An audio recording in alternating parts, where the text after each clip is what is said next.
kita tinggal di wilayah yang mayoritasnya muslim, yang dari kecil juga sudah banyak belajar agama, bahkan nyantri dan sebagainya.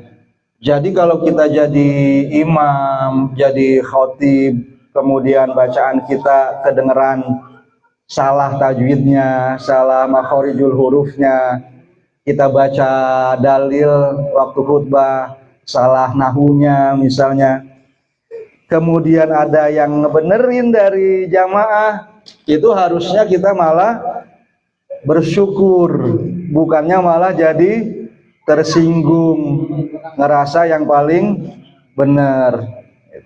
Sebab berarti kalau begitu ya memang benar, jadi imam, jadi khatib, artinya jadi pemimpin jamaah itu bukan dia yang paling bebas dari ego dalam ibadah, justru dia yang paling rentan itu kena dibisikan setan. Kamu tuh udah yang paling deket, yang paling nyambung dengan Allah gitu.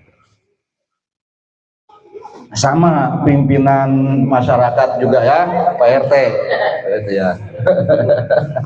Pimpinan DKM gitu, jangan ngerasa yang paling benar, gampang tersinggungan, pengen dipuji dan selanjutnya. Sebab ya semua ibadah kita bukan hanya yang di dalam musola, di dalam masjid aja yang nilainya ibadah, yang di luar juga sama bisa nilai ibadah kalau kita memang niatan kepada Allah. Jadi aturannya ya sama saja. Jangan kita kasih ego kita, hawa nafsu kita, kedirian kita yang pegang setir. Kalau seperti itu nanti misalnya panggilan Allah tuh, Allah nelpon ke kita gitu ya, itu sudah kedengeran sama kita, tapi kitanya tetap enggak bergerak.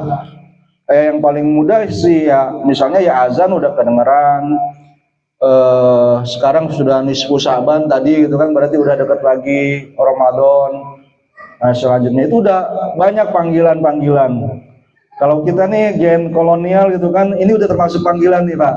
Ya kan, rambutnya beruban, mulai rontok, gigi juga mulai itu udah duta besar dari negeri akhirat, udah banyak yang datang ke kita Pak. Gitu. Jadi kita harus ingat untuk bisa segera cari jalan pulang.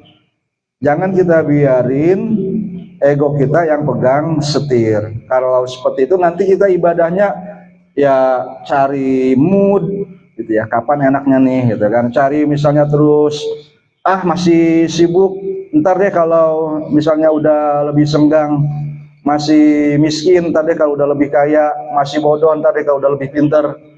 Masih padahal ya Allah bakal nerima ibadah kita dalam kondisi kita yang sekarang seperti ini apa adanya.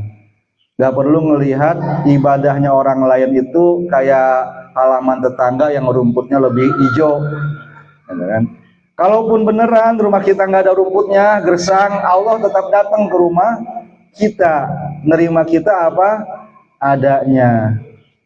Ya kayak musola zaman dulu sih, nggak tahu sekarang musola Al-Ikhlas ini dikunci nggak pintunya kalau malam.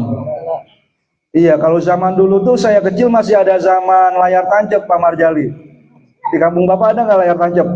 Zaman dulu. Kalau sekarang kan nggak ada ya. Nontonnya udah pada masing-masing di HP-nya. Gitu. Kalau pulang ke rumah kan kadang-kadang kemalaman udah dikunciin pintu sama emak bapak. Nah tidurnya di mana? Ke musola, karena musolanya nggak dikunci gitu kan.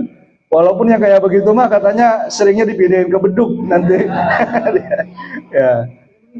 Iya, tapi itu tanda lah ya dari bahwa Allah Subhanahu wa taala tuh ya masih menerima pendosa yang mau tobat, yang mau pulang kepadanya.